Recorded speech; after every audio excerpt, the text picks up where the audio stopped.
ہمارے بہت ہی محترم آدرنیہ مہمانان کرام اور ساتھیوں اور طلباء عزیز، ہمارے لیے بہت خوشی کا اور ایک طرح سے عید کا دن ہے کہ اس اتہاسک بستی اور تاریخی بستی پھلت میں جس کا ایک بہت بڑا اتہاس ہے، بہت ہی خصوصاً اس دیش کے لیے ایک ایسے محترم مہمان جو دیش سے، انسانیت سے، مانوتا سے ایسا پیار کرنے والے ہیں، جناب ڈاکٹر آنند بھاگوت جی، اور ان کے ساتھ جو رفقا ان کے ساتھ کام کر رہے ہیں، اس دیش کو میں محبت کا اور راسوات کا اور حب الوطنی کا اور مل جل کر رہنے کا، اور اس دیش کو آگے کے وکاس کے لیے آگے سے محبت کے ساتھ بڑھنے کا جو لوگ کام کر رہے ہیں، ہم انتہائی دل کی گہرائی سے ان کا استقبال کرتے ہیں، ان کے قدموں کے نیچے اپنی پلکیں بچھاتے ہیں۔ یقیناً یہ بہت ہمارے لیے خوشی کی بات ہے، بہت ہی خوشی کی بات ہے۔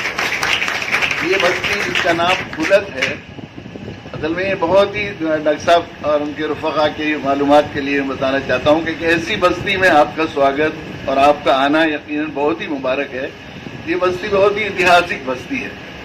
اس کا اتہاس یہ ہے کہ اب سے جو ہے 862 ہجری، تقریباً 1450 عیسوی کے قریب میں یہاں پر ببول کیکر کے درخت ہوا کرتے تھے جنگل۔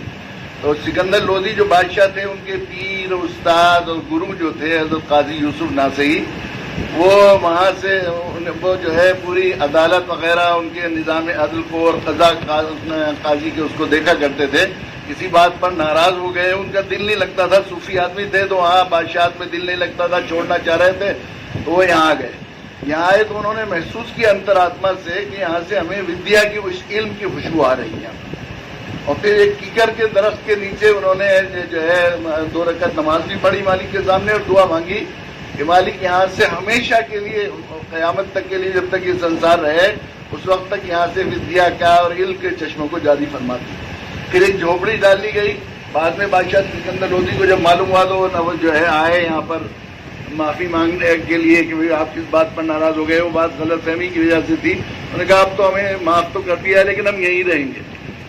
جب سے جو پڑھنا پڑھانے کا سلسلہ شروع ہوا یہ آج تک چلتا ہے، اس لیے ہندوستان کا سب سے پرانا مدرسہ ہے یہ، علم پر کے اس پر شروع ہوا۔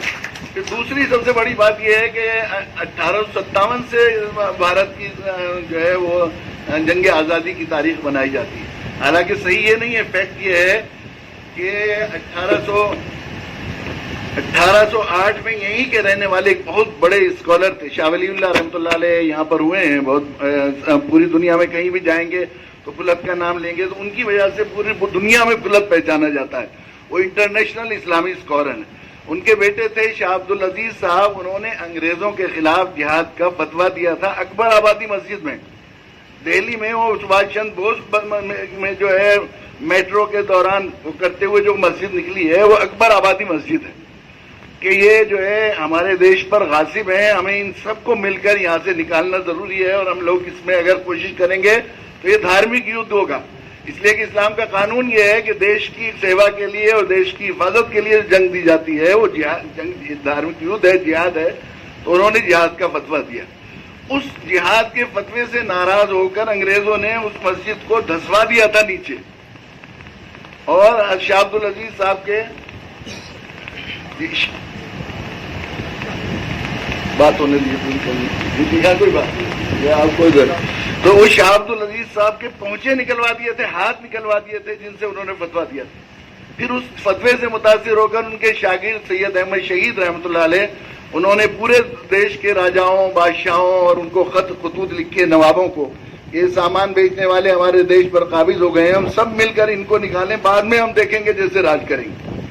پھر یہاں آئے وہ پھلت، چونکہ ان کے پیر کی بستی تھی، یہاں معلوم ہوا کہ اب یہ آزادی کا سنگرام کرنے والے ہیں، تو پھلت کے لوگوں میں مشورہ ہوا، اور مشورہ ہونے کے بعد یہ طے ہوا کہ ہر گھر سے ایک آدمی جنگ آزادی میں شہید ہوگا۔ جس گھروں میں کئی مرد تھے وہ ہر ایک کہتا تھا ہم جائیں گے، تو وہ کہتے کیا کریں کہ پرچی نکال لیں، قرعہ ڈال لیں، جس کے نام کا قرعہ ڈلتا تھا وہ خوش ہوتا تھا۔ 3 گھروں میں مرد نہیں تھے، عورتیں تھیں، ہمارا گھر کیوں محروم رہے گا دیش میں بلی آزادی کے اس کے سلسلے میں، تو تم کیا کرو گے کہ ہم گھوڑوں کی پٹی کریں گے، دانا ڈلیں گے، زخمیوں کی مرہم پٹی کریں گے، کھانا بنائیں گے. تو سید صاحب نے ان کو اجازت دے دی. امو بھی جمن نائن اصغر بیگم، اس سب کے سب ہر ایک گھر سے ایک آدمی نے جنگ آزادی میں بلیدان دیا. یہاں پر ہمارے چوتھے دادا حاجی سلیم اللہ صاحب اور ایک آوتی جو ہے اصغری بیگم، وہ ان کی بہن ہوا کرتی تھی ودوا، وہ بھی گئیں. یہ گاندھی جی 1929 میں یہاں آئے. یہ مدرسہ یہ جو ادارہ تھا، یہ مدرسہ مکتب فیض الاسلام کہلاتا تھا. تو یہ پورے ضلع میں اس کی ایجوکیشن بہت زیادہ، میں نے پڑھا جب میں 5ویں کلاس تھا تو یہاں کتولی میں بکیٹ انٹر کالج ہمارے ضلع کا سب سے معیاری مشن اسکول سمجھا جاتا تھا. تو وہاں یہاں کے بچوں کا ایڈمیشن کے لیے ٹیسٹ نہیں ہوتے تھے. میں نے 6ٹھی کلاس سے 12ویں کلاس تک ہمیشہ ہے تو فرسٹ پوزیشن پہ رہا یا سیکنڈ پوزیشن پر رہا، وہاں پر یہ رہا، وہاں پر یہ ہمیشہ. اس لیے یہاں کے لوگوں کے نہیں ہوتے تھے یہ. تو 1929 میں گاندھی جی آئے یہاں پر، مٹی کو ماتھے پر لگایا اور کہا کہ میں اس گاؤں کی مٹی کو سلام کرتا ہوں کہ جس نے دیش کی آزادی کو، دیش کو آزادی کی راہ دکھائی. ہمارے یہاں وہ معائنہ جو لکھا ہوا ہے وہ آج تک موجود ہے. ایک ایسی بستی ہے جس میں ہر گھر سے جنگ آزادی میں لوگوں نے.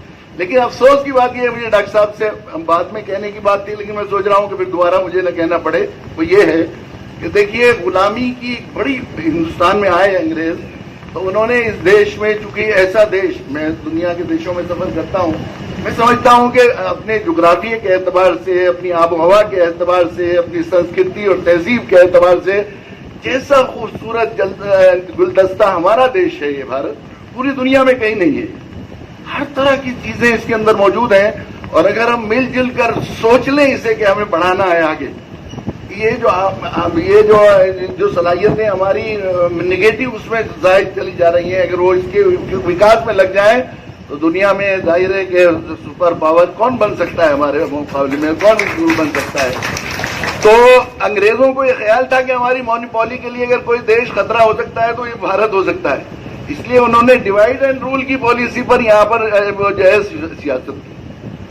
اپنے دیشوں میں بھی سیاست کرتے ہیں لیکن کہیں کوئی پارٹی آپ کو نہیں ملے گی وہاں پر ڈیولپمنٹ وکاس کے مدوں پر ہی کرتی ہے. اب وہ انہوں نے اتہاس میں کچھ ایسی چیزیں چھوڑ بچا دی اور ایسا اس وقت جو ہے وہ سواگت ہے آپ کا استقبال، ایسا وہاں پر یہ سن 1947 میں دیش تقسیم ہو گیا. یقیناً یہ کیسا زخم تھا ہمارے لیے، کیسا زخم. اس سے پہلے بھی ہم نے بلیدان دیے، ہر گھر سے ہمارے ہندوستان میں ایک شہید ہوا، لیکن وہ آپس میں محبتیں بڑھ رہی تھی اس بلیدان سے. وہ دشمنوں سے لڑ رہے تھے، ہم اپنوں سے نہیں لڑ رہے تھے جو جا رہی تھی. ملک کی آزادی کے لیے لڑ رہے تھے. اس زمانے میں بہت قربانیاں دی ہے، بڑی جانیں بھی گئیں، مال بھی گیا، نقصان ہوا. لیکن اس سے پہلے جو کچھ ہوا وہ جو ہے وہ ہم لوگ دوسروں سے لڑ رہے تھے، آپس میں محبتیں بڑھ رہی تھی. میں گیا ہوں کالا پانی بھی، وہاں بھی میں نے وہ پھندے دیکھے ہیں جن میں ایک ہندو ایک مسلمان کو ساتھ میں پھانسی دی گئی. ہانسی بھی جانا ہوا میرا.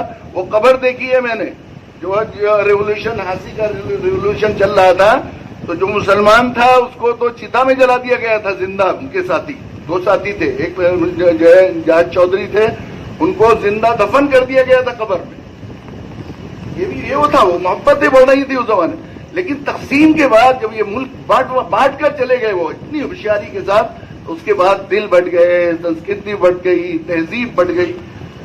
اب چونکہ ہم لوگ غلام ملک میں رہے ہیں تو غلامی کا ایک بڑا شاپ یہ ہوتا ہے کہ فکر، ذہنیت، تھنکنگ غلام ہو جاتی ہے. اب یہ ہو رہا ہے کہ وہ سوچ رہے ہیں کہ جس طرح انہوں نے راج کیا ہم بھی ڈیوائڈ اینڈ رول کی پالیسی پر کر سکتے ہیں. حالانکہ سچے نبی حضرت محمد صلی اللہ علیہ وسلم کا ایک کتھن ہے 1400 سال پہلے کہ مجھے ہندوستان کی مٹی سے محبت کی خوشبو آتی ہے. یہ جو حدیث ہوتی ہے اس کو ناپتے ہیں کیسی روایت ہے، اس اتھینٹک کتنی ہے. اس پر بعض لوگوں نے کہا گھڑی ہوئی حدیث ہے. میں نے مدینہ منورہ کے حدیث کے استاد سے اس پر جو ہے معلوم کیا، جو بہت بڑے تھے. انہوں نے 17 صفحوں کا مضمون لکھا اس پر اور کہا 23 لوگوں سے یہ بیان کی گئی ہے روایت کہ مجھے ہندوستان کی مٹی سے محبت کی خوشبو آتی ہے، محبت بھرے لوگوں کا ملک ہے. ایک سلطنت تھا. پھر دوبارہ میں یہ کہتا ہوں جگہ جا کر میں سمجھتا ہوں اس دیش کی پہلی ضرورت ہے یہ کہ ہم لوگ یہاں سے پھر ایک سلطنت سنگرام کا بیڑا اٹھائیں جس سے فکر بدلے.